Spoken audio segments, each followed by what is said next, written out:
Graça e paz, queridos irmãos e amigos. É cada vez mais comum ouvirmos as pessoas afirmarem que ninguém tem o direito de julgar ninguém. Geralmente, essa afirmação é usada para coibir as pessoas, especialmente cristãos, de julgarem. Essa afirmação classifica quem julga de hipócrita, arrogante e intolerante, o que já é um tipo de julgamento, impondo dessa forma uma postura de total passividade diante de tudo.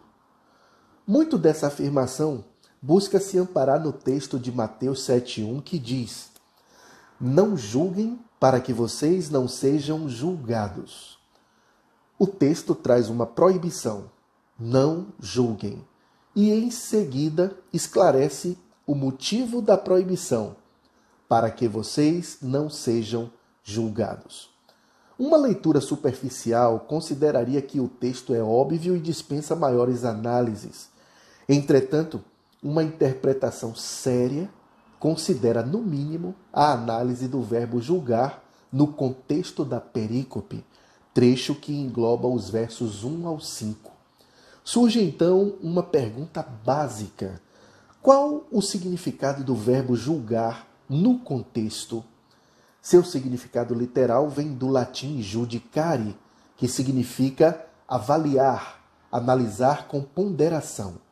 Também, a depender da situação, na língua portuguesa é utilizado como condenar, sentenciar. Então, para sabermos o significado do verbo julgar no texto, será preciso ir além do seu significado literal, uma vez que sua definição depende da situação. Sigamos, portanto, para o verso 2 que diz: Pois com o critério com que vocês julgarem, vocês serão julgados. E com a medida com que vocês tiverem medido, vocês também serão medidos. Perceba que toda frase que começa com a conjunção pois tem a intenção de explicar a frase anterior, ou seja, o verso 1. Considerando isso, devemos prestar atenção aos termos critério e medida, que é o mesmo que vigor ou intensidade. Sendo assim, poderíamos resumir a frase da seguinte forma: vocês serão julgados com os mesmos critérios e vigor com que julgarem. Os versos 3 e 4 dizem: Por que você vê o cisco no olho do seu irmão, mas não repara na trave que está no seu próprio? Ou como você dirá a seu irmão: Deixe que eu tire o cisco do seu olho, quando você tem uma trave no seu próprio? Vemos aqui a apresentação de uma imagem que contrasta trave com cisco, levando o que julga a considerar sua própria condição antes de apontar a condição do outro. Ou seja, ninguém que está com uma trave no olho terá condições de enxergar bem a ponto de conseguir ajudar quem apenas tem um cisco. Sigamos para o verso 5, que diz: Hipócrita, tire primeiro a trave do seu olho, e então você verá claramente para tirar o cisco do olho do seu irmão. Logo, a segunda parte deste verso deixa claro que é permitido e necessário julgar o outro, quando estimula tirar o cisco do olho do irmão. Entretanto, antes é imperativo tirar a trave do próprio olho, deixando claro que para julgar alguém, antes é necessário usar o critério da autoavaliação, pois se autoavaliando com humildade e sinceridade, torna-se possível ver claramente, e somente assim se consegue tirar o cisco do olho do outro de forma eficaz. Isso não significa que alguém só pode julgar se não tiver pecado algum, mas que a autoavaliação produz uma atitude cuja medida será estabelecida por meio da humildade e empatia. Pois quem não se percebe acaba sendo arrogante e severo na hora de julgar. E quando for julgado, será pelos mesmos critérios e medidas com os quais julgou. Sendo assim, a aplicação do verbo julgar no texto em questão é, sem sombra de dúvida, avaliar, analisar ponderadamente. Concluímos então que o texto proíbe o julgar da forma errada, com ar de superioridade e proferindo sentença ou condenação. Por outro lado, o texto autoriza o julgar de forma correta, através de autoavaliação humilde, sincera e empática. É por isso que está escrito em João 7,24. Não julguem segundo a aparência, mas julguem segundo a reta justiça. Um exemplo prático sobre julgar corretamente encontra-se em João 8, 3-11, que diz: Então os escribas e fariseus trouxeram à presença dele uma mulher surpreendida em adultério, e fazendo-a ficar em pé no meio de todos, disseram a Jesus: Mestre, esta mulher foi surpreendida em flagrante adultério.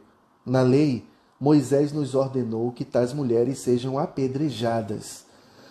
Aqui vemos a trave nos olhos daqueles líderes religiosos, formada pelo critério da superioridade e pela medida da severidade. O texto segue dizendo: E o Senhor, o que tem a dizer? Eles diziam isso tentando para terem de que o acusar. Mas Jesus, inclinando-se, escrevia na terra com o dedo. Como eles insistiam na pergunta, Jesus se levantou e lhes disse: Quem de vocês estiver sem pecado, seja o primeiro a atirar uma pedra nela. Jesus estava ensinando a tirar a trave dos olhos, provocando a autoavaliação.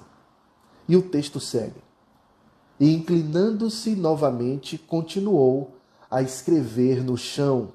Mas eles, ouvindo essa resposta, foram saindo um por um, a começar pelos mais velhos até os últimos, ficando só Jesus e a mulher em pé diante dele. Como resultado da provocação de Jesus, vem a conscientização daqueles líderes religiosos. E o texto segue, dizendo o seguinte: Levantando-se Jesus, perguntou a ela: Mulher, onde estão eles? Ninguém condenou você? Ela respondeu: Ninguém, Senhor. Então Jesus disse: Também eu não a condeno. Aqui Jesus usa o termo condenare, do latim, que significa sentenciar, executar a pena, diferente de judicare, como vimos em Mateus 7,1. Jesus usou a medida da misericórdia com aquela mulher. O texto finaliza dizendo: Vá e não peque mais. Jesus a julga, portanto, analisa ponderadamente, classificando sua conduta de pecado. Também, de forma amorosa, a corrige, encoraja a abandonar tal comportamento. Percebemos, portanto, que Jesus a julgou, porém não a condenou. Não podemos deixar de notar que omissão e licenciosidade também não são opções no texto. Inclusive, omissão e licenciosidade são tão hipócritas e nocivas quanto soberba. O fato é que, no fundo, não existe ninguém neutro, incluindo o licencioso. Aos omissos, a Bíblia diz em Tiago 4,17: Portanto, aquele que sabe que deve fazer o bem e não o faz, nisso está pecando. E aos licenciosos, a Bíblia diz em Romanos 1,32: Embora conheçam a sentença de Deus, de que os que praticam tais coisas são passíveis de morte, eles não somente as fazem, mas também aprovam os que as praticam.